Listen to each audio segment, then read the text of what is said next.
Thanks for joining us at Ride On Replicas, where we're proud to bring you the best scale model kit reviews on the planet. This review covers the 57 Ford Custom that was released a few years back by Revell, and it's a special edition kit with plenty of extra pieces. In fact, there's 129 pieces molded in white, clear red, and chrome. It includes tires with no brands and rear racing slicks as well. It's a 1/25th scale kit that's rated a skill level 3, but it's pretty straightforward, so I think an intermediate builder could build it. The water slide decals that it comes with, though, are options for two different name designs, and it has M&H tire decals for the slicks and white wall decals for the stock option. The instruction sheet's well laid out, and the options given are for factory stock or altered racing package. And back in the day, it wasn't uncommon for people to buy a stripped down car with a big motor, make a few alterations to it, and take it out to the strip. Nowadays, we're just relegated to making models of them. Anyway, the tooling for this kit was really nice. It was very clean, little flash, as it was just a new kit. They're still available on the internet, and the plastic was thinner and lighter than past models, which made it a little crisper and the details a little better. So I think you're going to like this kit, and we'll show you how to build it. Here are the contents of this kit, and it's kit number 85-4283 in the catalog. And it came with two options, of which I'm going to build the racing option because I thought it looked pretty darn nice. But you can also build it stock. And as you can see, the decals are colorful, but some of them are pretty large, so I would suggest you get some of the decal setting solution to help it conform to contours. We'll be using Model Masters liquid cement for most of the construction, sometimes super glue, and then white glue for the windows and glass. Please follow the manufacturer's suggestions for safety and use guidelines when using any of the products that you see or hear mentioned in the review. Construction starts with the engine, and we'll assemble the block, the oil pan, the heads, and the valve covers, and then paint that a nice Ford engine red. Assemble the fan to the fan belt assembly, and then spray that unit flat black. Now the other engine parts are also painted while still on the trees with bottle paints.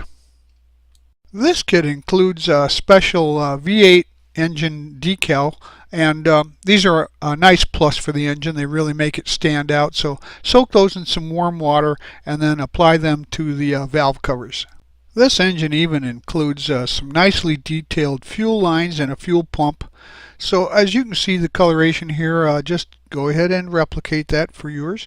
And the fuel filter and the fuel pump parts are really nice. And a sharp blade is needed to cut them from the tree, or they may break because they're pretty fine. There's a difference in the rear leaf springs for this car. The drag version uses part number 130, and the stock version uses the other part there. I think that's 37, and those are the only differences at the rear end for the race versus stock versions. Install the right and left A-arms for the front suspension, and then paint the frame with some flat black or some semi-gloss black. The location is very clear for that part. So the exhaust was then painted with some silver bottle paint, and it was also clear where these are fit into the frame. So go ahead and install those. Just remember to test fit your parts, of course, before they go into place, and scrape off any paint or chrome plating so that the glue has a good bond with the plastic parts that it mates with. Now place the engine onto the engine mounts there, and the right and left manifolds then will fit exactly as they should. The placement lines for the engine were clear, so it goes in easily, and everything should just fit into place. So button that motor installation up. Paint the rear end axle assembly and pumpkin along with the leaf springs steel color, and then the shocks are given a wash of some dirty paint thinner. That's just a little bit of paint, mostly thinner, to kind of make it look a little on the grubby side. Now the rear end goes together smoothly, so fit that in correctly to the location points. Make sure to capture the drive shaft into the transmission and rear end housing there. When you're putting all this together, it'll flex, so you can pop it right in there, but it fits just right, so glue that into place now. Spray the floor pan with some flat black, and then we're going to assemble the fuel cell and spare tire tub, so they're separate pieces. And that's made up of two parts, actually, the fuel cell, so they'll be painted the same as the rear end assembly with some steel color. I also decided to add some authenticity to my model, so instead of the rear wheel tub there at the trunk, I replaced that with some foil type of adhesive paper, just like it was sheet metal placed over the tub, which is what they did back in the day to save weight when they were racing the car. When I went to mate the frame to the floor pan, I found that the exhaust was obstructed by the fuel cell that was in place. So I had to remove the fuel cell temporarily, then install the frame and floor pan together, and then put the fuel cell back into place after that. So I recommend you leave the fuel cell off until after you mate the floor pan and the frame. The firewall here has three parts. It's painted semi-gloss black, but for this build I only used two because drag cars didn't have windshield wipers, so that was removed, and then it was left off for more realism. And I put a piece of aluminum type tape over that to cover the hole like I did at the spare tire. Now the cowl vent on the left side of the picture was also covered with the same tape, and both pieces of tape were cut to size before placing them on the firewall. I sprayed the interior pieces for the door sides and the seats semi-gloss black, and then it comes with some cloth seat pad decals, so I put those into some warm water and applied them, smoothed them out, so they look pretty good like the old 57s did. I also liked the matching pads for the side door panels, but the cutouts for the door handles and cranks and arms there needed to be opened up a little bit so that they would fit around those properly. And once again, use some setting solution for these, as they're larger decals and they need to conform to those contours also. As you can see, it really adds a nice touch to the interior decoration, and with a little proper fitting there and a little massaging, along with some decal solution, this makes a real nice addition to the model. Finish off the interior by painting the dash the same color, and the steering wheel has a black rim with silver spokes and handles, etc. But also don't forget the decal for the gauge speedometer there and gauge cluster. So go ahead and install that and finish that up. Now we can turn our attention to the tires, and we're going to scuff the tread area there with some light sandpaper to give it a rough used look so it's more realistic. I painted the rim silver color for the race version and the wheel backs black, and after those had dried, assemble the tires. And also note that they've got some really great M&H decals for the early version of those racing slicks, so you can apply those. Then assemble the tires, of course, and when I went to test fit the chassis with the tires attached to the spindles and pins there, it didn't want to fit. The race version tires were just a little too big. So I noticed, of course, that from the test fitting that I need to open that wheel well out, so I just used an emery board and an X-Acto blade, and then I took some material off of there a little at a time to make sure that the body cleared the tires in the back end. And then I used a rotary tool to smooth it out a little bit and finally sand it off nicely. But the plastic is thin, so it comes off pretty easy. And it's always better to do this slowly to make sure that it fits and you don't take off too much. At this point, I glued the interior tub to the body pan there. Use some good slow setting glue to make sure that that stays in place in the proper position, aligned with the edges of the car. You can look at the body now, and it was remarkably flash free, being a new tool, but as subsequent issues of it are made, and copies, they may end up having some extended, parting lines. So make sure that you sand off all the parting lines and any blemishes.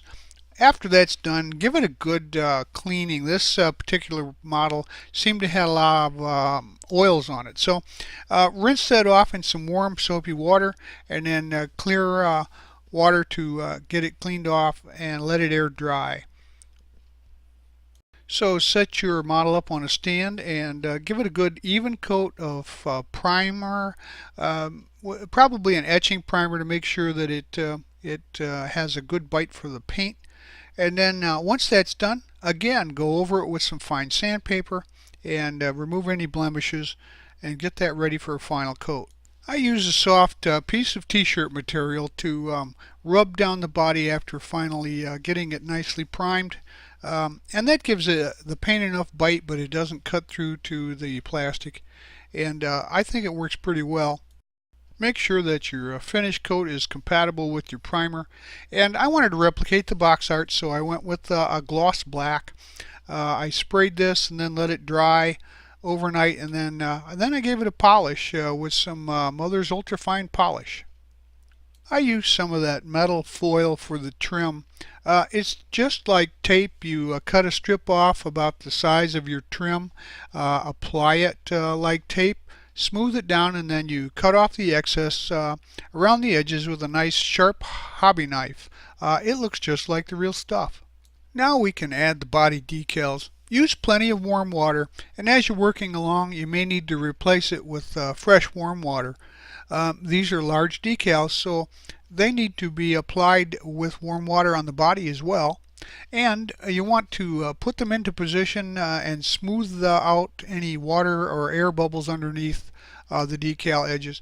Then I would again recommend you use some of the setting solutions available on the aftermarket to place these into position and let them adhere to those contours.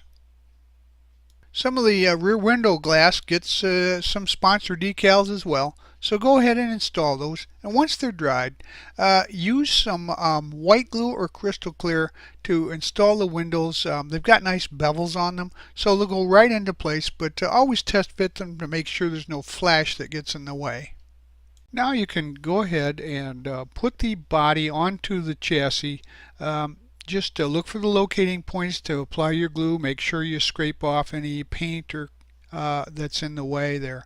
And step 7 said to put the bumper brackets on, but for this build they weren't put on until the body and the bumpers were put into place, so that they're because they get easy to knock off if you're trying to install the body after they've been put onto the frame. So it just makes it a lot easier to do. Before we install the grill, we're going to use some highlight here. We call it black wash to fit into the recesses of the grill so it looks like they're see-through. And that's just a mix of 50-50 flat black and thinner. So go ahead and do that, and then rub any off of the high points of the chrome so that it shines through well. Now I use some fast setting glue here to attach the grill into place, and make sure that you scrape the glue or the chrome off of any gluing surface. So the running lights were colored with a stoplight, a turn signal orange, and then it really looks nice over the chrome and actually looks pretty realistic. Glue the bezels in for the headlights and use some of the white glue or crystal clear to install the headlight lenses into those. Install the rear bumper in the same manner and install the red tail lights there too. Another bonus for this kit is the exhaust metal tips, which look very realistic. Just use some super glue to install those onto the tips of the exhausts there, and make sure that they line up and come out evenly on the back end. Well, there you have it. Other than trimming out the rear wheel wells for the racing slicks, this kit had no build issues. Everything was well designed, positive placement points. I think that except for possibly the big decals here, just about any intermediate builder could put this together well. I think that they did a great job. of showing what it actually looked like back in the 50s to take a regular car off the showroom floor and turn it into a drag strip version. They did a real nice job with the dyes. Everything was crisp and clear. As you can see, it looks very impressive for the shelf, especially in this black with the bright decals and the silver wheels. So if I were you, I'd buy one and put it on my shelf. We hope you like this step-by-step premium model kit review, and so that you don't miss any more, please subscribe to our YouTube channel. You can find us on Facebook and also at our website, rightonreplicas.com. Thanks.